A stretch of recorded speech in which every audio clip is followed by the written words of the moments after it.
All right, I'm going to need you on this one today, Ethan, because I'm going to have a few slides. For those joining in with the live feed, I need to make sure we give some announcements here. So the first one is the quiz meet. We're still going to have it at the church with the kids. We're just going to get in, get it done, get it out.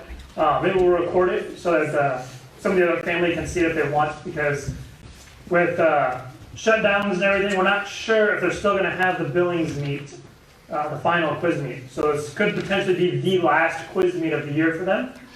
And for those who maybe wanted to see what quizzing is all about, or to see how much the kids have learned over the year, this is going to be that last opportunity. So we'll have it here, and then we will be recording that so everybody can see it. Next Sunday, we will do the same thing we're doing now, but it'll be in a different building, the 744 Center Street. So come, don't come, watch live, either way, we're going to be there. The Seder dinner, which I forgot to correct the spelling on it, but that's up in the air. There's a good chance that may not happen just because it's the 10th and everything's still going to be shut down, and that's still a couple of weeks, and who knows, they might even shut more stuff down by then, and getting even more serious with it. But Easter Sunday, the sunrise breakfast, we're going to do that regardless. We will be here at the church, having breakfast together, and hearing a word from the Lord. And that's all I have for now. We're going to get right into the message. Giving, obviously, is an act of worship. It's also an act of self-denial, separating ourselves from the love of money and investing it into the kingdom of heaven. And so, if you are not here to put it into a plate, that's okay. You can give online with the Give app, that's GYVE. And you can find us on there, and we will receive that in a timely manner, and it's a very secure manner of doing it too. It's the reason we aren't using like Venmo or other type of online giving platforms. This one's a little more secure. But with that, I want to dive right into the message here. Ethan, if you want to move the slide here. So, being in the Marines, being a Marine is a huge part of who I am. I still have all my uniforms and my dress blues, and in fact, not too long ago, I sat and contemplated trying it on to see how it still fit. I kind of, if I'm honest, I kind of miss having that obligation, but also the honor to wear that uniform. And I learned a lot from it, and a lot of it I didn't think would ever apply, but here I am using it in the sermon. So this is a range card. Whenever we set up in a defensive position, we fill out this range card. Now this is a pretty basic example. If my guys had filled out a range card that looked like this, they'd get in trouble. It needs more detail. But you got a specific tree out there. There's a cross roadway and an old church building, right? These lines that to the side are sectors of fire, and then this is a PDF, which is the primary direction of fire. So you would get set down into your position, and you'd get outlined your sectors of fire. This is your right side, this is your left side, and the other team would be like, this is your right side, your left side, and so on, and they would all overlap each other. And then you'd fill out your range card and pass it up. You'd have your own, but then you'd also pass up the copy up to the higher command, and they'd all create this huge picture of your defensive position. Now, the part we want to focus on today is the primary direction of fire.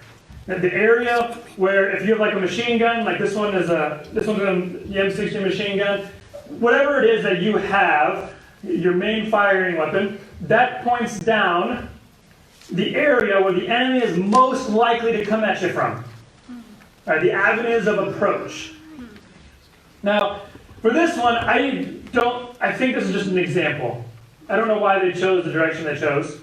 Maybe it's because it was kind of right down the middle. I don't know.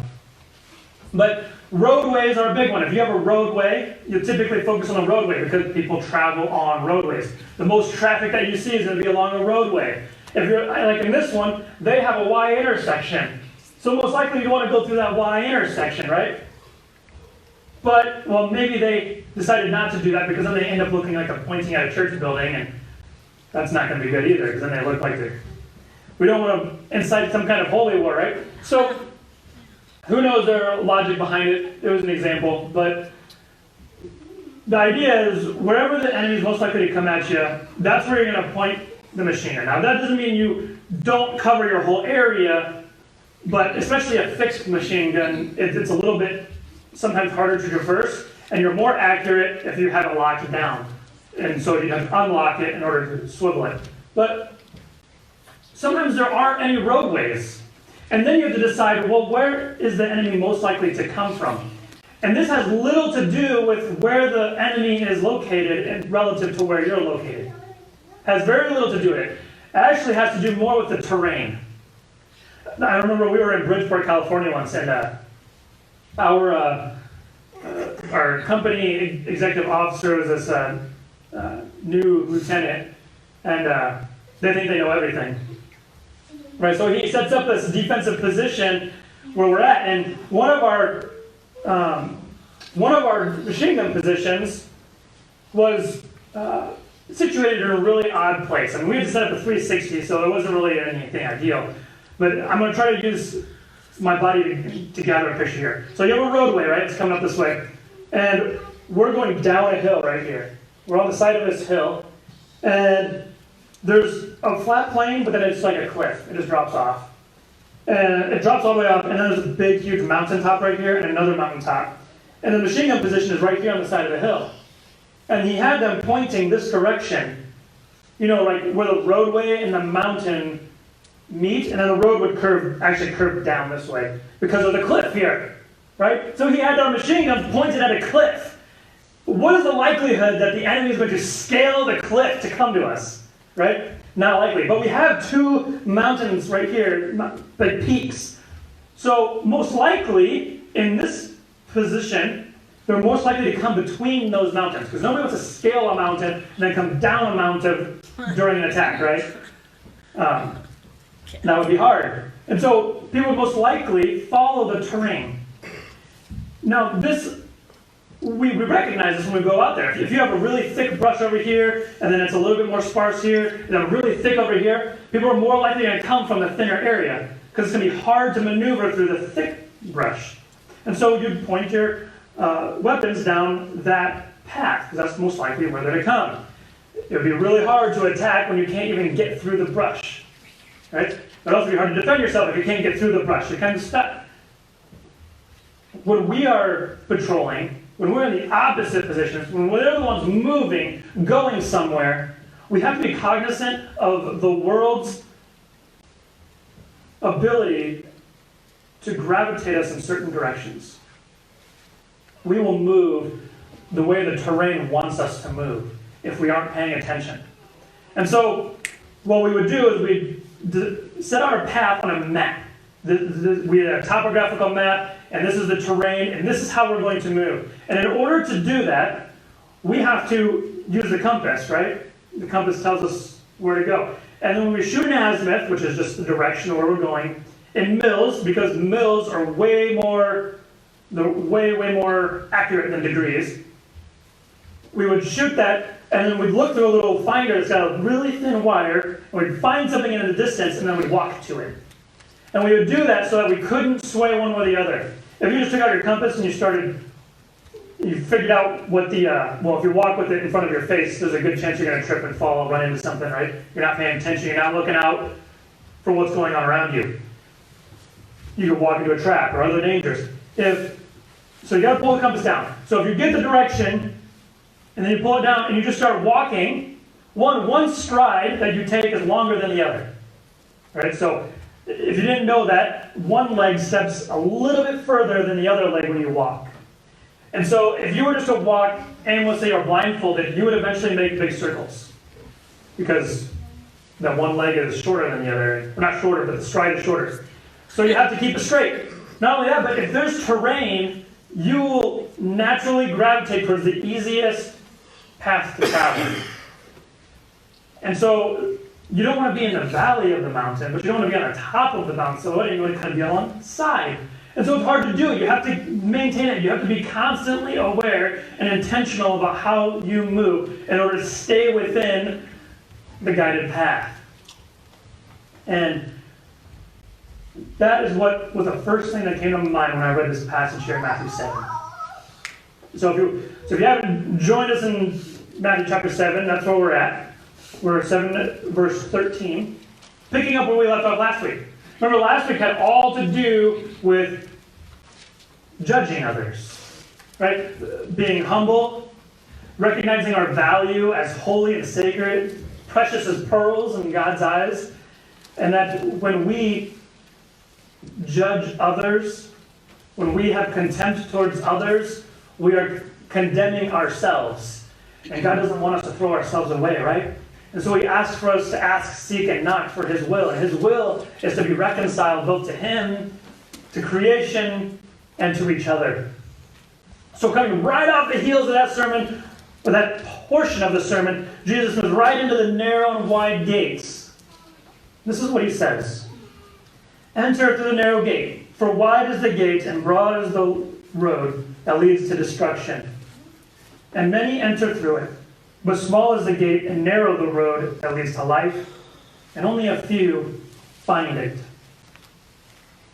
Now this is interesting, coming off of what we talked about last week.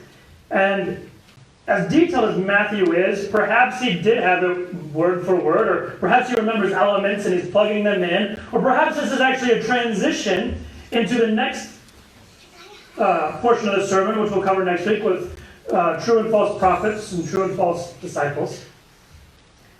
But there's something really important in this statement. And in this short couple of verses, I lost my TV. In these short verses, there's a profound truth.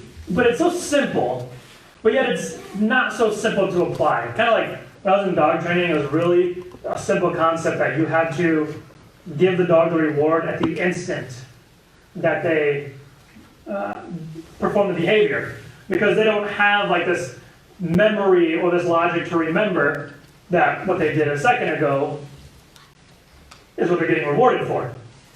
Which hence the use of a clicker you'd often see. Or a verbal praise before the treat's given, because it has to be almost as simultaneous as possible. That's a really simple concept, but to actually do it is really hard.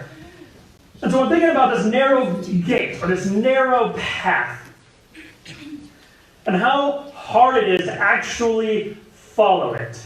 Because if we ever did land, one of the scariest things we did in the School of Infantry was they gave us like 10 points, and they just sent us off into the mountains to go find these points, to navigate the land. And I was like, I'm going to get lost. Mainly because I couldn't stay awake for the classes that taught us how to do it. But it wasn't easy. You had to stay focused. You had to keep engaged. But in the end, the reward was worth it. It was so great to get to your destination, to where you're going. Which brings you into the next one. Ethan, is there a picture after this one? It just shows a white screen with... Okay. Then that's not it. That'll be the end slide. I might have took it out. Because I didn't know what I was going to do. So, surprise. Mountain biking is what I thought of here.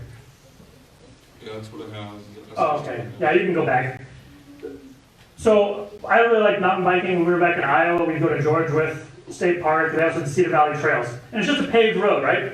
The paved road, it goes for miles and miles. Typically, it made a loop. You'd go out and you just come back where you returned. It was nice, it was safe, it was maintained. But that was, for me, just the path to get to where I really wanted to be. Because you could sit and you could just stroll along and just putt along, and it's easy to follow that path. And there's no fun or excitement in that at all. So we would like to take the dirt paths, right? But a lot of times these dirt paths would get overgrown because they don't have a lot of traffic on them. You might hear that, narrow is the gate, or wide is the gate, wide is the path, and many will enter through that path, right, to destruction. It's easy to go down that path. It's the most traveled path, too.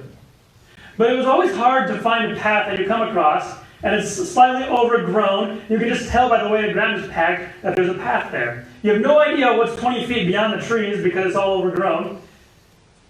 And you say, I'm going for it. And you just fly through. I should have put a video in there too. It would have been better. I had like a 2-minute video of a guy mountain biking through a forest. But every little rut, every little rock, every little root will throw you off. And so you have to be conscious of everything around you. And it was always fun because you'd be riding and it'd be all just brushes and you're just kind of trying not to get in your eyes and get slapped in the face, and you're running like you spider web and you freak out, you're like, ah! Trying to get this off of your face. Meanwhile, pay attention to where you're going because you're going to hit a rock or a tree or something, right? And I remember one specific trail I used to take all the time because every time I took it, no matter how many times I took it, it was so exciting because it caught you off guard. Because you'd ride and then you'd come across this clearing and it takes an immediate hard left and straight drop off. And it wasn't like a straight drop off, like that was the path. You had to go down this huge path, and it went down and then it came around, it came up in this big bank, it came back down and around. And so you're just riding along this flat path, just breaking trees and stuff. And right at the bottom of the hill, there's like 2 trees about this far apart from each other. And so you're flying down this hill, and you're just praying to God that one of your handlebars doesn't catch on this tree, right? And then you get to the end of it, this one, and there's this like beautiful, untouched riverbank. And it's just awesome to just sit and hang out. And then I remember another path that was not quite as exciting. It was just a hill. You just drop and you just gotta stay on the bike. You ride for a little while, and you get to the bottom, and there's some kind of courtyard. And it's like abandoned, it's like kind of ruins, it's like vines growing over it and stuff. But there's like these treasures out there that we completely miss by taking the easy path. And this is what Jesus is saying. As we come off of asking, seeking, knocking, of being humble, of not judging others or holding others in contempt, or not treating others with the love and forgiveness of Christ. When we do that, we're not walking through the narrow gate, because it's easy to love those you already love, right? It's already easy to love those who are in your company. It's easy to love those who are already acting lovingly towards you. But it is not easy to forgive those who have hurt you, or those who have hurt you multiple times. It's not easy to love those who are just very unloving. But this is the narrow path. This is the narrow. Well, Jesus is the narrow gate. He says that in John chapter 10. He says, I am the gate. Whenever Jesus says, I am, it's because he's about to do something. And he opens the gate to the kingdom of heaven for each one of us when we choose to walk through that. When we choose to walk through Christ's forgiveness, we're choosing to walk down a path of forgiveness of ourselves and others. We're choosing to walk through a gate of love. We're choosing to walk down a path of love. If we're going to enter in through him, through his gate, then we must also walk down that same path. And there are mysteries out there. There are beautiful things out there in that path. But in order for us to stay on that path, we have to be intentional. We have to be paying attention. We have to be using our compass, right, to guide us. Our Bible, it's our wayfinder. We have to be in it. We have to be seeking direction and guidance, asking, seeking, knocking. Remember from last week, we're building off what's all one sermon here. Even though we come back every Sunday, it's all one sermon of Jesus'. Remember that. We have to follow this road if we're going to find the treasures of God that he has for us in this life. Otherwise, we're just going to follow the way the world naturally will pull us.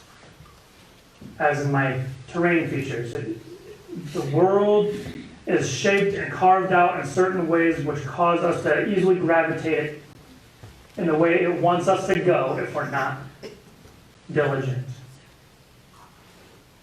If we're on this narrow path, this world has got things like rocks and roots and ruts in it, sharp turns, amen, that if we aren't paying attention, the world will cause us to fall. And typically when you fall on these narrow paths, you fall off the path. Usually end up in poison ivy or something. It hurts a lot more than when you fall on a nice wide path. But it's way more exciting, way more exhilarating, and the treasures you find are unmatched. Abandoned railroads on those paths, biking bags, so awesome. And you never find anything of value if you don't work for it. And so it's worth it. It's worth hitting the ruts, the roots, and the rocks to continue to learn that when someone causes us to stumble, when somebody acts viciously or maliciously towards us, say things of hatred towards us, when the world is discouraging us, pulling us in another direction, oftentimes it hurts. But we have to stay committed to that narrow path of love, forgiveness, humility, and live beyond justice, but live in grace. Because it's where we want to live. It's where we desire to live. We desire forgiveness when we mess up. We desire love, true unconditional love, and Christ gives that to us. Remember, his sermon is not, this is the way things ought to be, a proclamation of the way things will be. And we become role players in this story that he's telling right now when we choose the narrow path, the narrow gate.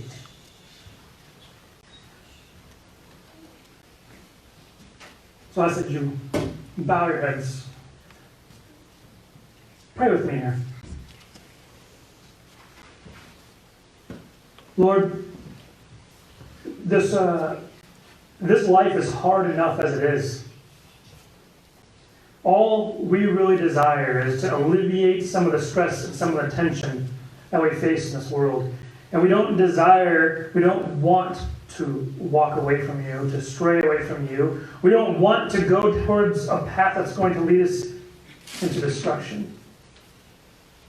Lord, it's mighty hard not to find ourselves there. It's the easy road. It's the gentle road. It's the road that convinces us that it's more secure. It's the road that is smoother. It's the road the world guides us along easily if we continue to follow it. Yet, we want more than just some easy ride. We want treasures that you've hidden for us. We want the things that you have put out for us that have been untarnished by our own hands. Lord, we ask that you would help us to guide us into your way, to your truth, so that we can find the greatest treasure of all your life in us. Lord, help us to be participants in the kingdom of heaven, the great citizens who are walking this narrow path and demonstrating to others the joy and the glory that is found and the excitement that beholds when we see your glory before us, your beautiful creation before us.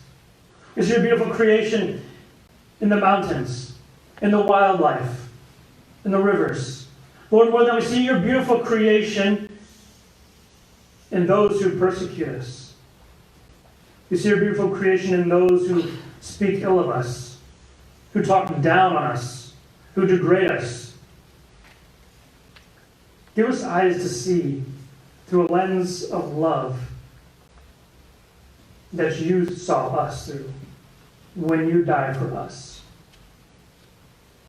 while we were yet sinners. Lord Jesus, forgive us of our sins and our trespasses. And we seek dearly within our hearts that we can do the same for others. Help us where we're weak in this matter. And to you be the glory. forever and ever. Amen. That's all I have to say about that.